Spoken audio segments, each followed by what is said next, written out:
चलिए, हाँ तो इसमें थे अपन, जैसा कि दूसरे केस तक की डिस्कशन बताया था। तीसरे वाले में आपको क्या था बताइए, all of the different innovation and different suit. ये सारे कंडीशन बेटा आपको पीएनसी के कंडीशन से मिली जुली हुई है, ध्यान रखना। थोड़ा सा नहीं आ रहा है, पहले आप मुझे बताएं कि हमारी आवाज आप तक सही तरीके से पहुंच पा रही है नहीं, क्योंकि नेटवर्क का थोड़ा सा इशू जरूर है, इसलिए मैं सोच रहा था 1 घंटे बाद ले लूं, लेकिन आपको अभी सीखना है। ताव लगा हुआ कि यदि प्रोलिटी 1 घंटे लेट से सीखेंगे तो हो सकता है कि आप सभी भूल जाएं, तो ऐसा नहीं होना चाहिए। इसलिए मैंने दूसरे क्लास कैंसिल करके मैं अभी आपका इंपॉर्टेंट समय दिया हूं। चले, लेकिन ये सब टॉपिक जो है ना वो आप फिजिकल में ज्यादा अच्छे तरीके से सीख पाओगे कंपेयर देन वर्चुअल। तो चले, जैसा स्टार्ट कर रहा हूं, नहीं है,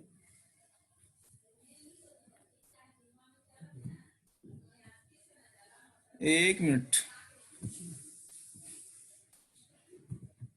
हाँ चलिए, थोड़ा सा मैं भी इसमें नया हूं, मुझे ज्यादा समय लगता है किसी चीज को करने के लिए। तो चले बेटा, अभी जैसा कि आपने देखा था दूसरे नंबर कंडीशन तक, अभी तीसरे नंबर कंडीशन में जैसा दिख रहा है आपको, all of the different denomination and the different suit, यानी चारों कार्ड जो गिरने वाला है वो डिफरेंट डिनोमिनेशन और डिफरेंट सूट से गिरने वाला है। तब जाके इसकी प्रोबेबिलिटी कैसे निकालेंगे, यानी कहने का मतलब किसी एक से एक गिरा होगा, दूसरे मतलब एक गिरा, क्या बोल रहा है, all the different denomination and different suit. Different suit का मतलब चारों में से 4 गिरेगा, और एक कार्ड यदि इसमें से 2 गिर गया तो इसमें से 2 नहीं गिरेगा, बराबर है। तो बहुत सिंपल है, बस पीएनसी ही यूज किया गया है। सपोज दैट कि पहले में से यदि मैंने 2 को गिरा दिया, तो अगला दूसरा वाला जो दिख रहा है आपको, इसमें से 2 नहीं गिरेगा, बराबर, 2 को छोड़ के गिरेगा। तो बाकी कितने बचेंगे, 9 बचेंगे। 9 में से एक फिर से गिर गया, तो बाकी इसमें बचा 8, क्योंकि 1 2 नंबर इसमें से गिर गया, तो बाकी 8 में से गिरेगा, फिर से 7 में से गिरेगा, फिर तो वही सिंपल है ना, अपॉन 44, जैसा कि आपको सैंपल स्पेस दिया हुआ है। अब मूव करूंगा नेक्स्ट स्लाइड पे, मूव कर रहूंगा पहले वेन डायग्राम पे। वेन डायग्राम बहुत ही आसान तरीके से इसको आप ऑब्जर्व कर पाओगे, देखना थोड़ा समझना आप। सपोज दैट कि कभी पी ऑफ ए का मतलब क्या हुआ, प्रोबेबिलिटी ऑफ हैपनिंग ऑफ ए इसको बोला जाता है, बराबर है। यानी इसको वेन डायग्राम से जब लोकेट करता हूं तो एक सिंपल सा बॉक्स में, रेक्टेंगुलर बॉक्स में एक सर्कल डाल दिया हूं, और जहां पे साइडेड जो रीजन दिया गया है जिसको हम ए पार्ट बोल रहे हैं, ए बार का मतलब क्या हुआ, यानी not happening of A. Not happening of A का मतलब क्या हुआ कि जितना हैपनिंग था उसमें से ए माइनस कर लिया, किसमें से, 1 में से, तो नॉट हैपनिंग निकल जाता है। यानी कहने का मतलब कि पी ए बार लिखो या ए रेज टू सी लिखो, दैट इक्वल्स टू कितना, 1 माइनस पी ऑफ ए निकल जाता है, बहुत सिंपल, बराबर है। नेक्स्ट तीसरे नंबर पॉइंट को आपने देखना, ए यूनियन बी का। ये आपने 9th क्लास में प्रोबेबिलिटी के ए रिजल्ट आपने सीखा होगा, 9th 10th में आपने ये बात सीखा होगा। तो चलो वंस अगेन हम यहाँ पे भी हम सीखते हैं बाय यूजिंग वेन डायग्राम। तो सबसे पहले ए रीजन यहां दिख रहा है, बी रीजन यहां दिख रहा है। यूनियन का मतलब कि दोनों को कंबाइन करके यहां पे लिखा हुआ है, और बीच वाला रीजन क्या हो गया, इंटरसेक्शन हो गया। ये बात भी आपको पता है अच्छे तरीके से। तो देखना, सबसे पहले समझना यहां से कि ए वाला रीजन इंटरसेक्शन हो गया। अब हमें निकालना है कौन से रीजन, जितना साइडेड रीजन जो आपको दिख रहा है यहां से, यहां से, यहां से लेकर के, ये जो साइडेड रीजन जो आपको पूरा यहां से यहां तक ऐसा जो दिख रहा है ना, ये सारे रीजन हमें कैलकुलेट करना है। तो कभी भी ए इंटरसेक्ट यूनियन बी का रिजल्ट यदि मैं यहां से लिखूं, यानी कहने का मतलब इसका मीनिंग समझिए, यानी प्रोबेबिलिटी ऑफ हैपनिंग एटलीस्ट क्या है, एटलीस्ट 1 ऑफ ए और बी, बराबर है। ए और बी में से ए यूनियन बी कैसे निकाला गया, एक सिंपल सा formula, P A plus PV, यानी ए वाला पोर्शन और बी वाले पोर्शन को जोड़ दिया, और इसमें से माइनस क्या किया गया है, इंटरसेक्शन वाला पोर्शन माइनस किया गया है, तब जाके क्या निकल गया, ए यूनियन बी निकल गया।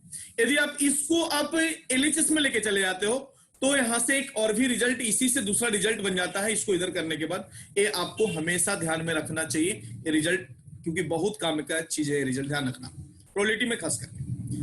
नेक्स्ट, ए इंटरसेक्शन बी का मतलब आप इसी को निकाल लोगे, इंटरसेक्शन इधर कर लोगे, यूनियन इधर कर लोगे, फॉर्मूला बन गया। लेकिन इसका मतलब क्या हुआ, probability of happening of both A and B. बहुत सिंपल वे में इसको बताऊं तो ऐसा है। नेक्स्ट, यदि आप बात करो 5वें नंबर पॉइंट पे, तो 5वें नंबर पॉइंट में जैसा आप देख पा रहे हो, A intersection of B dash, या बी बार जिसको हम बोल रहे हैं, कहीं डैश लिखा रहेगा, कहीं बार लिखा रहेगा। इसका मतलब कि probability of A but not be. बहुत सिंपली ये बात को समझना आपको। इसका मतलब क्या हुआ, probability of A but not be. इसको लिखने के लिए आप इतने तरह से इसको आप लिख सकते हो। बात सबका मतलब एक ही है, सबका मतलब क्या है, यही है जो यहां पे लिखा हुआ है, यही है सबका मतलब। क्या, क्योंकि ए अपॉन बी भी रहा, तो आपको लग रहा होगा कि जब ए अपॉन बी लिखा हुआ रहेगा यानी इसका मतलब क्या होगा, probability of A but not be. यदि ऐसा भी रहा तो इसको भी आप सेम बात से समझ सकते हो, कोई दिक्कत नहीं है, ये बात आपको क्लियर होनी चाहिए। अब मैं मूव करूंगा, अगले इस पे मूव कर रहा हूं, देखना अगले इस पे मूव कर रहा हूं, और इसको वेन डायग्राम से यदि दिखाया गया, ये तो इंटरसेक्शन का वेन डायग्राम है, यदि इसको वेन डायग्राम से रिप्रेजेंट किया जाएगा तो कैसे इसको रिप्रेजेंट करेंगे वो भी यहां पे आपको दिया हुआ है, तो समझना सबसे पहले, देखना, चलिए तो समझना बेटा सबसे पहले 5वें इस पॉइंट के लिए। हाँ, इसका मतलब क्या हुआ, आखिर ए अपॉन बी यदि दिया रहे दैट मींस कितना कि probability of A minus A intersection, यानी कहने का मतलब ए का होना और बी नहीं होना। इसका साफ मतलब क्या है, ए का होना और बी का नहीं होना।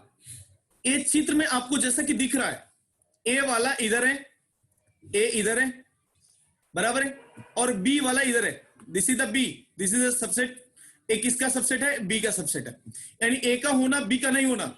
तो बी वाला जितना भी रीजन है उसको माइनस कर दिया गया, देखिए ना इंटरसेक्शन वाले को माइनस कर दिया गया।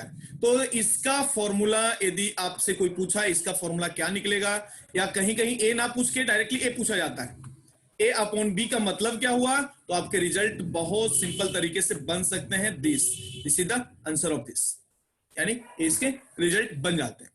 वो ऐसा ही है यहाँ पे। अब आप बताइए इसका मीनिंग क्या होगा, बहुत सिंपल, ए बार का मतलब क्या, ए नहीं होना, बराबर है ना। तो क्या लिखा हुआ है, probability of happening only B, इसको ऐसा भी बोल सकते हैं, बी का होना ए का नहीं होना, ऐसा भी बोल सकते हैं हम, क्या, बी का होना और ए का नहीं होना, इसका मतलब ये होता है। जिसको यदि आप लिखोगे तो इसको यदि आप दूसरे भाषा में दूसरे शब्दों में लिखोगे तो बी अपॉन ए लिखना, बी अपॉन कहीं भी ए रहा तो इसका मतलब समझ जाना कि जो ऊपर रहेगा उसको होना और जो डिनोमिनेटर में रहा उसको नहीं होना। दैट मीन सिंपली क्या बेटा, बी में से माइनस कर लेना ए इंटरसेक्शन बी को, बी में से माइनस कर लेना कितना, ए इंटरसेक्शन बी को माइनस कर लेना, ए इसके सिंपल से रिजल्ट बन जाते हैं। और ये रिजल्ट आपको हमेशा ध्यान रखना, ये रिजल्ट आपको क्या बन जाएगा, पी ऑफ कितना बेटा बोलिएगा, पी ऑफ कितना, बी अपॉन कितना हो जाएगा बोलिए, बी अपॉन कितना, ए, बराबर है ना, बी अपॉन ए, यानी कहने का मतलब बी का होना और ए का नहीं होना, ए इसके रिजल्ट बन जाते हैं। और ए रिजल्ट आपको ध्यान में रखना है, इसको आप याद रखिएगा, बहुत काम का चीजें और बहुत ही मदद मिलेगा आपको इस रिजल्ट से। अब मैं नेक्स्ट पे बात करूंगा, कभी भी इस तरह से आया, यानी कहने का मतलब कि जिसके माथे पे बार दिया रहेगा उसका नहीं होना और जिस पे बार नहीं दिया होना उसका होना, यानी इसमें कहने का मतलब कि बी का क्या होना, बी का होना और ए का नहीं होना, यहाँ पे ए का होना बी का नहीं होना, इसके बीच का यूनियन निकालना है। यानी कहने का मतलब बहुत सिंपल, देखना इसके टूटे फूटे शब्दों में मैं यहाँ पे एक्सप्लेन कर रहा हूं, probability of happening of exactly A only और एग्जैक्टली बी ओनली, बात तो सही है ना। इसमें क्या हो रहा है, ओनली बी ए हो रहा है एग्जैक्टली, इसमें क्या हो रहा है, ए का हो रहा है एग्जैक्टली। यदि दोनों का रिजल्ट आपको पता है, यदि दोनों को लिख दोगे तो आपके लिए सिंपल सा रिजल्ट इस तरह से बन जाएगा, क्योंकि दोनों तो आपको पता ही है, दोनों का रिजल्ट आपने ऊपर देख चुके हो। यदि आप दोनों को यहाँ पे लिख भी रहे हो तो दोनों में से एक बार ए माइनस हो जाएगा, एक बार ए माइनस हो जाएगा, हालांकि दोनों एक ही है, इसलिए -2 टाइम्स ऑफ दिस बन गया और ए ही इसके लिए रिजल्ट हो जाते हैं। अब यहाँ पे एक बात और भी समझना, थोड़ा सा और समझना, मैं आगे बढ़ रहा हूं, देखना, क्योंकि वेन डायग्राम से ही आपको बहुत कुछ समझ में आ जाएगा, बहुत कुछ समझ में आएगा वेन डायग्राम के थ्रू ही। हाँ, तो इसको और भी हम क्या बोल सकते हैं, इसको और भी क्या बोल सकते हैं, जैसा कि यहाँ पे आपको दिख रहा है, मैं आपको दिखाना चाहूंगा ड्रॉ करके, देखना आप थोड़ा सा समझना। यानी कहने का मतलब कि दिस इज इक्वल टू, यानी कहने का मतलब दिस इज इक्वल टू क्या लिख सकता हूं, इसको आप ऐसा भी बोले तो भी चलेगा, क्या, एक का यूनियन माइनस कितना इंटरसेक्शन, ऐसा भी बोला तो भी चलेगा, क्योंकि आपको ए यूनियन बी का भी वैल्यू पता है, इंटरसेक्शन का भी पता है। यदि आप दोनों का किसी एक का रिजल्ट यदि इसमें यूज करोगे तो आपको जो चाहिए वो आपको मिल जाएगा, क्योंकि इसका भी प्रूफ मैंने आपको बहुत सिंपली आपको मैंने समझा दिया, इसका प्रूफ भी आपको मैंने समझा दिया। क्यों? क्योंकि ए यूनियन बी का रिजल्ट अभी आपने देखा या ए इंटरसेक्शन का देखा, किसी एक का रिजल्ट यहाँ पे आपने प्लेस करना तो जो भी है वो ऊपर वाला या नीचे वाला आपको बन जाएगा, बहुत सिंपल तरीके से बन जाएगा। अब मैं मूव कर रहा हूं, लेकिन इस 7वें नंबर का मैं वेन डायग्राम पे मूव कर रहा हूं। थोड़ा सा वेन डायग्राम पे आना। वेन डायग्राम में क्या बोल रहा है? ए का नहीं होना और बी का होना। सपोज दैट मैंने मान लिया कि एक सेट ए है यहां पे और एक सेट बी यहां पे, यानी कहने का मतलब ए का होना और बी का नहीं होना, बात तो ए रियलाइज कर रहा है। दूसरा कितना? ए का होना और बी का नहीं होना, यानी कहने का मतलब कि ए का होना और बी का नहीं होना ए है, और यहाँ पे बी का होना और ए का नहीं होना ए है। इन दोनों का बीच का यूनियन की बात किया जा रहा है। तो जो साइडेड रीजन है, ये सारा साइडेड रीजन जो भी है, इस साइडेड रीजन को यहाँ पे आपको दिखाया गया है। साइडेड रीजन जो भी है ना, ये सभी साइडेड रीजन को आपको दिखाया गया है इसमें। चले, ये साइडेड रीजन जो भी है ना, जिसको मैं कलर कर रहा हूं, ये साइडेड रीजन को ही लेना है, यानी नो डाउट कि आप समझ गए होंगे बात। चले, 8वें नंबर पॉइंट में देखना कि ए का भी नहीं होना और बी का भी नहीं होना, तो फिर होना क्या? ए बार का मतलब क्या? ए का भी नहीं होना और बी का भी नहीं होना, ऐसा है। इसको यदि भाषा में समझा जाए तो this is the probability of happening of either not a और आइदर नॉट बी, यानी कहने का मतलब हैपनिंग ऑफ नॉट ए और नॉट बी। बात तो वही है ना, यदि सिंपली देखा जाए तो बात तो वही है, बट इसको मैथमेटिकली यदि लिखते हैं तो इसका रिजल्ट अभी आपके सामने निकल जाता है। 1 में से इसको माइनस कर लेना, किसको? 1 इंटरसेक्शन वाले को माइनस कर लेना, जो भी रिजल्ट आएगा। एक बहुत सिंपल रिजल्ट यदि देखा जाए, और आपको ज्यादा सर ए रिजल्ट का काम आता है, अपने को आगे मिलेगा, इसलिए मैं इस पे स्टार मार्क कर रहा हूं। ए रिजल्ट का हमें ज्यादा से ज्यादा ध्यान में रखना है। अब मैं मूव करूंगा अगले इसमें, तो समझना, सबसे पहले समझना,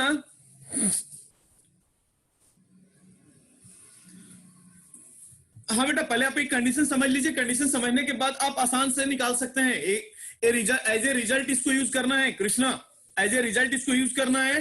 कहीं पे भी यदि सवाल ऐसे बनता है और मुझे कोई भी एक कंडीशन गिवन होगा तो बाकी के अदर कंडीशन हम निकाल सकते हैं, इस पे आपको एग्जांपल मिलेगा।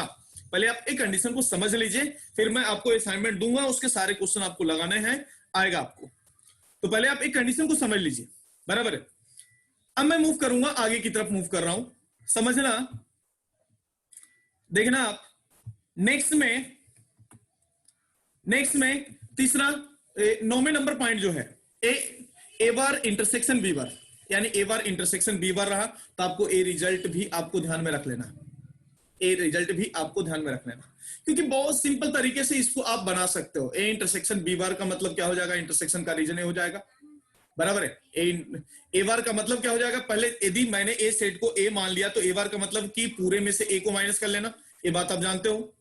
यदि मैंने ए को कोई एक सेट मान लिया, मैंने यदि लेटेस्ट एज्यूम की कोई एक नंबर मैंने मान लिया, सेट ए 1 2 3 4 5, बराबर है, और एक ए सैंपल स्पेस मान लिया मैंने 1 to 10 तक, और ए मान लिया 1 से 5 तक, तो यदि मुझे ए बार लिखना है तो 6 से लेकर के 10 तक जो होगा वो ए बार हो जाएगा, बराबर है। यदि मैं एग्जांपल के थ्रू बताना चाहूं तो इस तरह से हम ए बार लिखते हैं उसको, बराबर है। तो कैसा भी दो सेट आप मान लेना और उससे सोल्व कर लेना, बहुत सिंपल तरीके से आपको निकल जाएगा।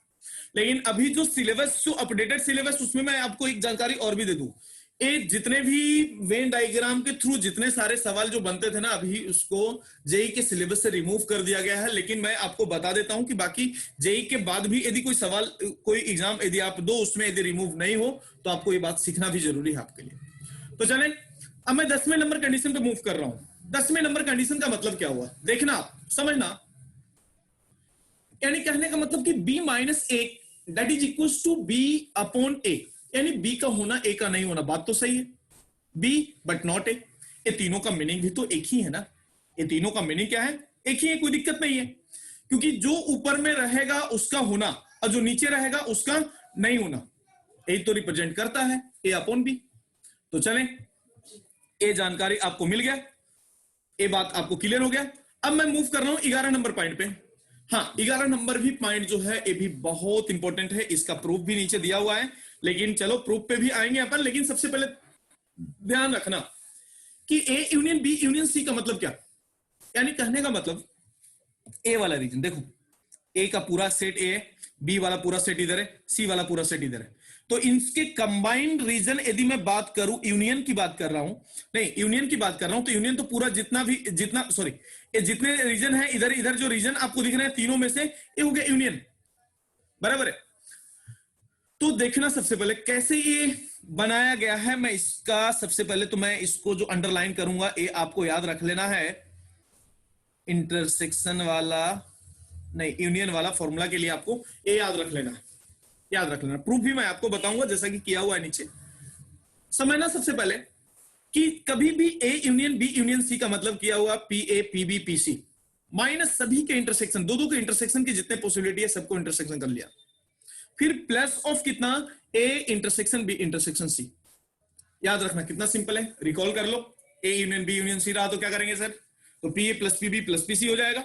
उसके बाद सभी इंटरसेक्शन वाले को माइनस करना दो को, और 3 वाले इंटरसेक्शन को जोड़ देना है, वही रीजन आपको वेन डायग्राम से दिख जाएगा।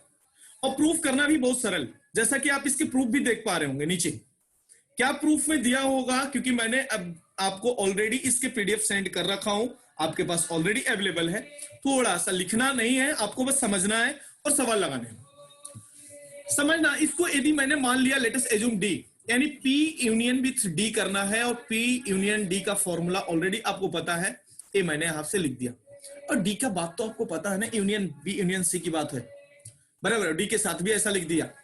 बट आपको डिमॉर्गन्स थ्योरम पता है, कौन सा डिमॉर्गन्स थ्योरम, कहां पढ़े थे अपने, याद करें, मैथमेटिकल लॉजिक में भी हमने पढ़ा था डिमॉर्गन्स थ्योरम, याद रखें यदि याद होगा तो, डिमॉर्गन्स लॉ, बराबर है। तो सबसे पहले डिमॉर्गन्स थ्योरम जब इसमें यूज किया, तो इस ए वाले पोर्शन को, किसना, इतना वाले पोर्शन को कैसे लिखा है डिमॉर्गन्स थ्योरम को यूज करके, ये दोनों दिस दिस दिस दिस ऐसा लिखा हुआ है, बराबर है, ए लिखा हुआ है, इतना डिमॉर्गन्स थ्योरम, बाकी सिंप्लीफाई करो जो रिजल्ट आएगा वही है। लेकिन अल्टीमेटली आपको लास्ट वन में आपको ए रिजल्ट ही आपको याद रखना होगा। और यदि सपोर्ट दैट की यदि आपको इंटरसेक्शन पूछा क्या करोगे, इसको उधर कर लोगे आरएचएस में, एलएचएस में, और एलएचएस वाले को ले आओगे आरएचएस में, फॉर्मूला दोनों तरफ से आपको क्लियर हो गया, बराबर है। अब देखना 12 नंबर वाले पॉइंट में, 12 नंबर वाले पॉइंट में देखना, समझना 12 नंबर वाले पॉइंट में, A is the subset of B, ये तो आप जानकारी जान ही चुके हो, सेट थ्योरी में आप तो जान चुके हो अच्छे तरीके से, ए सबसेट किसका है, बी का, दिख ही रहा है आपको ऐसा। 13 नंबर वाले पॉइंट में समझना, 13 नंबर वाले पॉइंट में बहुत कुछ बातें हैं जो हिडन है, और आपको यहां से समझना है। 13 नंबर वाला पॉइंट बहुत इंपॉर्टेंट होगा आपके लिए। सपोर्ट दैट, इसका मतलब क्या, ए का होना बी का नहीं होना, बात सही है, जिसपे बार लगा हुआ उसका नहीं होना, जिसपे बार लगा रहे उसका नहीं होना, यानी कहने का मतलब इसमें क्या है, बी का होना और ए का नहीं होना। आप एक बात को समझ रहे हो क्या, एक एक पॉइंट को आपको ध्यान में रखना है। यहां पे बी का होना और ए का नहीं होना ए वाला है, और यहां पे ए का होना और बी का नहीं होना, जिसपे बार दिया रहे उसका नहीं होना, क्योंकि बार वाले से हमें समझौता नहीं करना है। अब देखना बेटा, ए यूनियन बी की बात किया जाएगा, कहीं ए यूनियन बी की बात किया जाएगा, तब जाके ए और बी का यूनियन, यानी कहने का मतलब क्या लिख सकते हो, P A plus P B. यदि आपको बस ये दोनों चीज आपको पता रहा, तब इसके रिगार्डिंग जो रिजल्ट आपके लिए बनते हैं, आपको ये रिजल्ट थोड़ा सा अपने आप से फील करना होगा, समझना होगा कि आखिर ये कैसे हुआ ऐसा।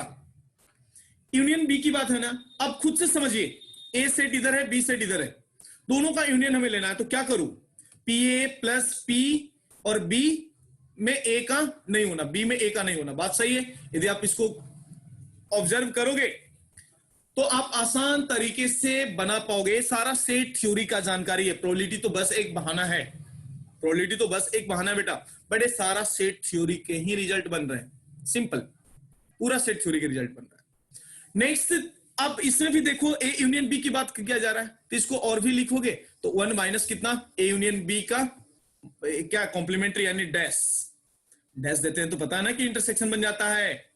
याद करो कौन सा थ्योरम है, डिमॉर्गन्स ना, नहीं डिमॉर्गन्स नहीं, कौन सा है,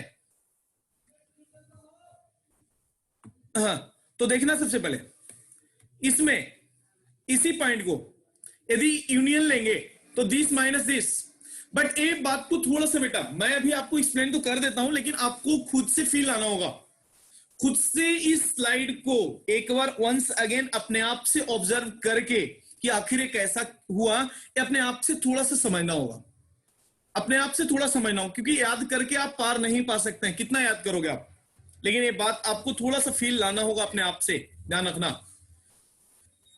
कुछ नोट पॉइंट में भी लिखा हूं, A and B, M E याद होगा आपको, म्यूचुअली एक्सक्लूसिव, और म्यूचुअली एक्सक्लूसिव के लिए कंडीशन ऑलरेडी है कि इंटरसेक्शन बी क्या होगा, हमेशा ए जीरो होगा, बराबर है। कब ए जीरो होगा, जब इसके इंटरसेक्शन 5 होंगे तब इसकी प्रोबेबिलिटी कितना होगा, जीरो होगा। ये मैंने कंडीशन इवेंट में ही आपको लिख के दिया था, 4 तरह के event, mutually exclusive, mutually exhaustive, याद है ना आपको।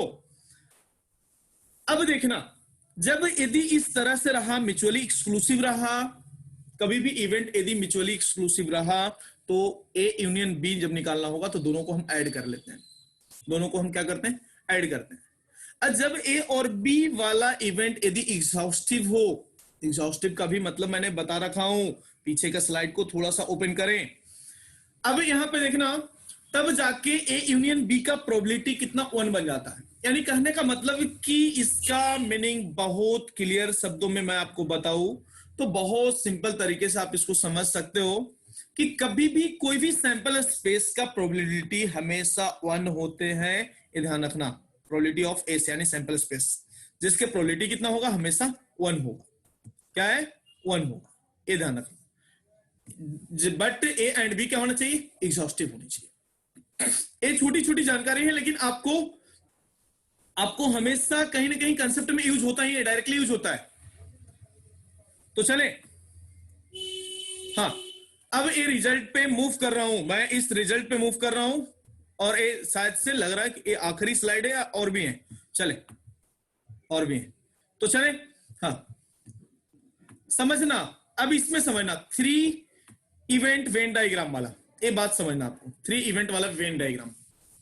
और ए वाला पॉइंट तो है, चलो नो डाउट कि आपको यदि इन इक्वेशन पे थोड़ा सा फोकस करना है तो इन इक्वेशन को भी समझ सकते हैं। ए इंटरसेक्शन बी हमेशा लेस देन होगा कोई भी इवेंट का, ए का या बी का, but A B less than equals to A union B. यानी ए वाला रिजल्ट आप हमेशा इसको यदि आप ध्यान में रखते हो ना तो आपके लिए बहुत ही फायदेमंद होगा। तो ध्यान रखें, याद रखें इसको, लगे तो ए रिजल्ट को अभी आप थोड़ा सा नोट पॉइंट पे इसको आप अच्छे तरीके से अपने दिल पे चढ़ा लेना, कि हो सकता है कहीं यहां से कुछ ऑब्जेक्टिव बन पाते हैं, कुछ ऑब्जेक्टिव, क्योंकि डायरेक्टली कुछ ऑब्जेक्टिव बन जाता है, कोई रिजल्ट ही रहता है ऑप्शन में दिए हुए, तो आपको ये बात समझ में आना चाहिए कि क्या होता है। और इसको भी फील करने के लिए, इसको भी प्रूफ करने के लिए, मान लो कि ए और बी कोई एक सेट है, सेट मान लो, फिर उसको आप आसान तरीके से इस रिजल्ट को भी प्रूफ कर सकते हो, जैसा आप वेन डायग्राम से देख रहे थे ना, आप इसको भी प्रूफ कर सकते हो। चले, अब जो कुछ इंपॉर्टेंट रिजल्ट है जिसको लिखा हूं मैं यहाँ पे, कुछ इंपॉर्टेंट रिजल्ट है, दूसरा नंबर पॉइंट हो गया, तीसरा नंबर पॉइंट हो गया, चौथा नंबर पॉइंट में कुछ रिजल्ट आपको यहाँ पे लिखा हुआ है जो आपको काम वाला रिजल्ट है, जो आपको काम वाला रिजल्ट है। बाकी पढ़ना तो खैर बहुत कुछ है, लेकिन काम वाला रिजल्ट आपको क्या ध्यान में रखना है, ये आपको ज्यादातर यूज होने वाले बातें यहाँ पे लिखा हुआ है। यूनियन रहा, ये बात आप जान चुके हो। बी डैश रहा, यानी कहने का मतलब ए का होना और बी का नहीं होना, यानी कहने का मतलब कि इंटरसेक्शन को माइनस कर लिया। फिर से वही काम किया ना यार, देखो ना, फिर से ये बात तो जो हमने पहले पढ़ा उसी को यहाँ पे लिखा हूं, उसी बातें को यहाँ पे आपको एक बॉक्स में लिख के दिया गया है। ए डैश यूनियन बी डैश रहा तो उसको आप इस तरह से लिख सकते हो, -1 के साथ भी कर सकते हो डिमॉर्गन्स लॉ से, जो अभी मैंने आपको बताया। यानी ए बॉक्स तो आपको ध्यान में रखना ही है, ये 4 रिजल्ट। यानी अभी जो भी आपने प्रोबेबिलिटी वाले वेन डायग्राम से आपने देखा, उसमें 4 रिजल्ट आपको हमेशा ध्यान रखना है। अब ये बात समझना, अब ये बात समझना, वेन डायग्राम में, ये वेन डायग्राम में थोड़ा सा इसमें भी आपको अपने आप से फील लाना होगा, अपने आप से फील लाना होगा। 3 सबसेट है, 3 सबसेट नहीं, सेट मान लो, A, this is the B and this one is the C. कौन कौन सा रीजन क्या है वो आप एक बार खुद से इसको ऑब्जर्व यदि आप कर सकते हो तो आप सही है, नहीं तो थोड़ा सा फील कराना हमें मुश्किल हो जाएगा, क्योंकि प्रोबेबिलिटी और पीएनसी में आपको फील आना बहुत जरूरी माना जाता है, ध्यान रखें। नहीं तो मैं फील कर पा रहा हूं, आप सोच ही नहीं पा रहे हो, तो फिर ए गले का हड्डी बन जाता है। इसलिए मैं आपको बता रहा हूं कि सबसे पहले इसको आप खुद से मान लो कि सेट ए है, सेट बी है और सेट सी है। ए वाला रीजन फिर क्या हो जाएगा, ए कंबाइंड रीजन क्या हो जाएगा, ये सभी जो रीजन लिखा हुआ है, यानी कहने का मतलब, इसका मतलब क्या, ए का होना, बी का नहीं होना, सी का नहीं होना, क्योंकि ये वाले रीजन में बी और सी नहीं है, इधर बाहर वाले में, अंदर वाले में बिल्कुल भी नहीं। वैसा ही इसकी बात कर रहा हूं, जो डैश डैश दिया हुआ इसकी बात कर रहा हूं, ए वाले में बी है, ए नहीं है और सी नहीं है, जो नहीं है उसको हमने बार दे दिया। वंस अगेन इसकी बात कर रहा हूं, सी वाला रीजन है जिसमें ए नहीं है, बी नहीं है, ये तीनों बात तो आप समझ में गए होंगे। अब इन दोनों की बात कर रहा हूं, इसमें ए भी है, सी भी है, बट बी नहीं है, बट बी इसमें नहीं है। बस सिंपल ऑब्जर्व करना है आपको, ये रट्टा नहीं मारना है, आपको ऑब्जर्व करना है वेन डायग्राम को। वंस अगेन एक रफली चित्र बना करके आप खुद से ऑब्जर्व करिए कि क्या लिखा हुआ और क्यों लिखा हुआ है। इसका कहने का मतलब आप खुद से बताइए, इसका मतलब ए रीजन की बात कर रहा हूं, यानी बी है, सी है, क्या नहीं है, ए नहीं है, तो बी है, सी है, बट इंटरसेक्शन किसका है, ए नहीं बेटा, ये इंटरसेक्शन देना है उसको, इंटरसेक्शन ऑफ ए बार दिया हुआ है, बराबर है। तो वंस अगेन ये सारी बातें आपको क्लियर है। और ये बीच वाला जो रीजन दिया हुआ है ना, ए वाला रीजन, इसको आप समझिए, यहां पे तीनों है, ए बी सी तीनों का रीजन है कॉमन रीजन, एंड इसको देखना, एक एरो दिया हुआ है इंटरसेक्शन का, ये बात भी आपने 3 इवेंट वेन डायग्राम से ये बात आपने समझ चुके हो। नेक्स्ट बात करने जा रहा हूं मैं क्या है, इंडिपेंडेंट इवेंट के लिए, यानी वैसा इवेंट जो साइमल्टेनियसली एक या दो से एक या एक से अधिक इवेंट चलते रह रहा हो, यानी समझना, 2 event are said to be independent happening there, मतलब उसका कोई इफेक्ट दूसरे को इफेक्ट ना, उसका कोई भी इफेक्ट दूसरे को प्रभावित ना करे, ये ध्यान रखना, उसको हम इंडिपेंडेंट बोलते हैं। जैसा देखना, टॉसिंग 2 कॉइन, 2 कॉइन है, दोनों को टॉस कर रहा हूं, किसी से कोई का मतलब नहीं है, ऐसा तो नहीं है, ऐसा तो नहीं है ना, किसी एक में हेड आया तो दूसरे में हेड नहीं आना, बिल्कुल भी नहीं, कोई इफेक्ट नहीं है, तो उसको हम इंडिपेंडेंट इवेंट बोलते हैं। और कभी भी इंडिपेंडेंट इवेंट में प्रोबेबिलिटी आपस में मल्टीप्लाई होते हैं, ये बात आप हमेशा की तरह ध्यान में रखना। चलिए, अब कंडीशनल प्रोबेबिलिटी किसको बोलते हैं, जो अभी आपने देखा ना, क्या ए अपॉन बी या बी अपॉन ए, जिसको हम कंडीशनल प्रोबेबिलिटी बोलते हैं, यानी इसका मतलब साफ, ए का होना, बी का नहीं होना, बी का होना, ए का नहीं होना। देखो वही बात लिखा हुआ है, वही बात लिखा हुआ। लेकिन एक बात यहां पे, मुद्दे की बात पे आ रहा हूं, यदि मैं ते मुद्दे पे थोड़ा सा आपको चर्चा का विषय जरूर है ये मुद्दा, तो थोड़ा देखना, ए वाला जो रीजन है जिसको मैं स्टार पॉइंट दे रहा हूं, ए आपको बहुत ही आगे मददगार साबित होगा, ध्यान रखना, बहुत ही मददगार साबित होगा। क्योंकि ए अपॉन बी में क्या होगा, बी नीचे है ना, तो बी नीचे दे दिया ना, ए इंटरसेक्शन बी है already, A intersection B already है, यदि आप चाहो तो इसकी प्रूफ भी कर सकते हो, लेकिन मैं अभी आपको बोलूंगा कि प्रूफ ना करके आप इसको याद रखें, आप इसको याद रखें, मार्क्स आपको बनेंगे, 100% बनेंगे, जिसको हम कंडीशनल प्रोबेबिलिटी बोलते हैं। अब देखना थोड़ा सा, अब थोड़ा सा देखना बेटा, समझना, देखना यहां पे थोड़ा सा समझना। हाँ,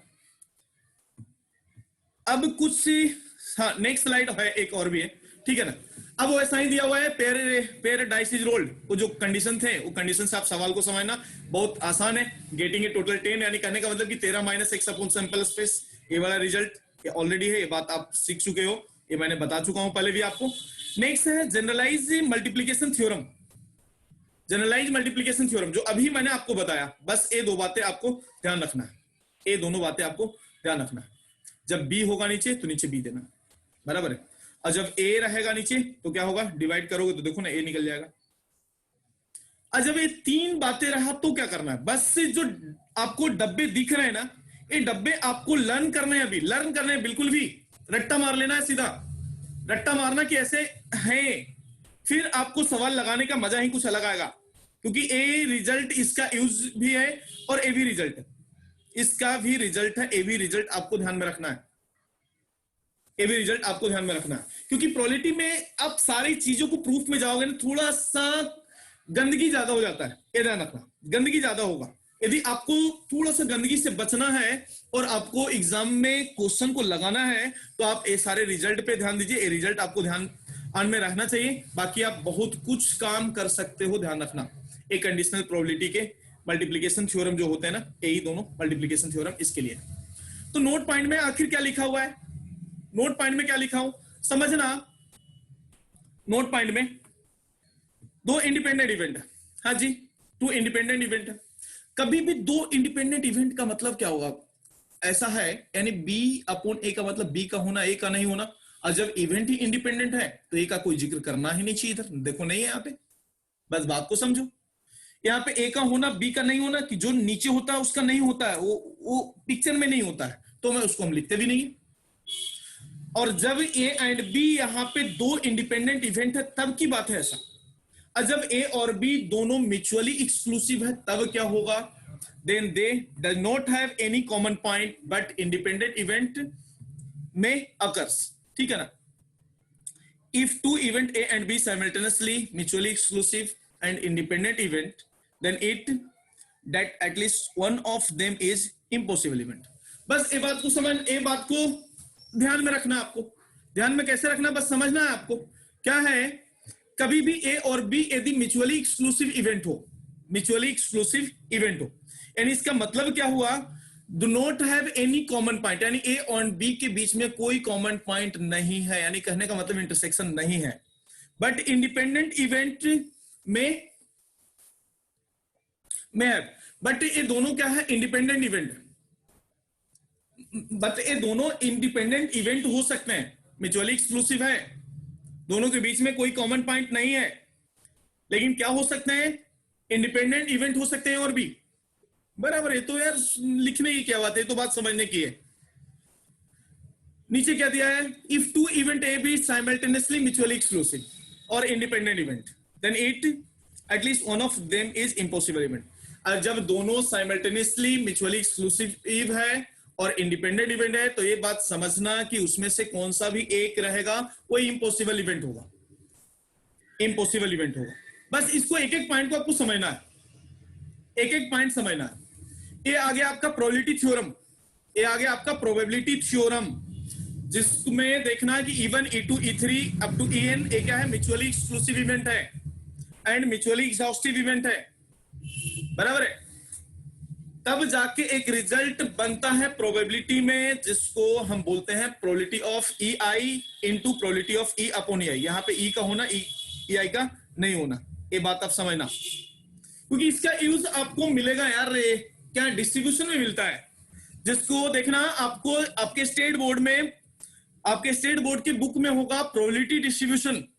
वो प्रोबेबिलिटी डिस्ट्रीब्यूशन यहीं से आता है, प्रोबेबिलिटी डिस्ट्रीब्यूशन, बाइनोमियल डिस्ट्रीब्यूशन, ये सारे कंसेप्ट इसी के हैं। और बस ए रिजल्ट से ही आपको काम करना है। तो ए वाले स्लाइड को कंप्लीट करने से पहले मैं आपको बोलूंगा कि स्टेट बोर्ड के बुक, जो आपके 12th के बुक हैं, उसके सारे सवाल और क्वेश्चन एक बार आप लगा लें, फिर मैं आने के बाद क्लास में ही ये सभी क्वेश्चन वगैरह जो भी डाउट्स वगैरह होंगे इसके हम डिस्कस करेंगे ओपन क्लास होने के बाद। ओपन मतलब क्या, अगले वीक से ही ओपन कर रहा हूं, तो इसमें मैं सारे एक कंसेप्ट के थ्रू आपको क्वेश्चन का डिस्कशन कर देंगे। लेकिन आप एक बार आप ट्राई जरूर करें, एक बार ट्राई जरूर करें। If voice theorem, inverse probability, ये सब बेटा थोड़ा सा सिलेबस से दूर हो चुका है, लेकिन ये नोट्स पहले का है तो चले, सिलेबस से दूर हो चुका है। लेकिन यदि आपको इसमें एक बात ध्यान रखना है, कोई भी इवेंट इवन से लेकर के EN तक या तो म्यूचुअली एक्सक्लूसिव है या म्यूचुअली एग्जॉस्टिव इवेंट है, तब जाके इस तरह के इवेंट यानी P of E upon E1, E upon E2, इसके लिए एक रिजल्ट ऑलरेडी यहां पे बना है। क्या, जैसा आप देख पा रहे हो, रिजल्ट ऑलरेडी थोड़ा सा याद करना होगा, लिख के याद करना होगा, लिख के ही इसको याद करना होगा, फिर ज्यादा मजा आएगा। लिख के याद करना होगा ये दोनों रिजल्ट। और प्रोबेबिलिटी डिस्ट्रीब्यूशन और बाइनोमियल डिस्ट्रीब्यूशन यदि आपके स्टेट बोर्ड में है, थोड़ा सा एक बार देख लें अपने स्टेट बोर्ड के बुक, यदि है उसमें, तो इसका डिस्कशन, इसका टॉपिक को कंप्लीट करने के लिए हम ऑफलाइन लेक्चर आपको लेंगे 3 फरवरी के बाद। आप आइए वहां पे, मैं अनाउंस करूंगा, और तब जाके हम इसके सारे क्वेश्चन भी हम सोल्व कराएंगे। बट स्टेट बोर्ड का बुक आप लेके आना, उसके लिए भी मैं कुछ प्लान बनाया हूं, और उसको भी मैं पूरा रिवाइज करके आपको कंप्लीट क्लासरूम में ही दूंगा आपको। अब इस तरह के सवाल हैं, इस तरह के सवाल हैं, 1 मिनट देखना, हाँ ये लास्ट स्लाइड है, बस इस सवाल को समझना, चलें, तब तक के लिए कुछ चैट बॉक्स में कुछ आए हुए हैं आपके मैसेज।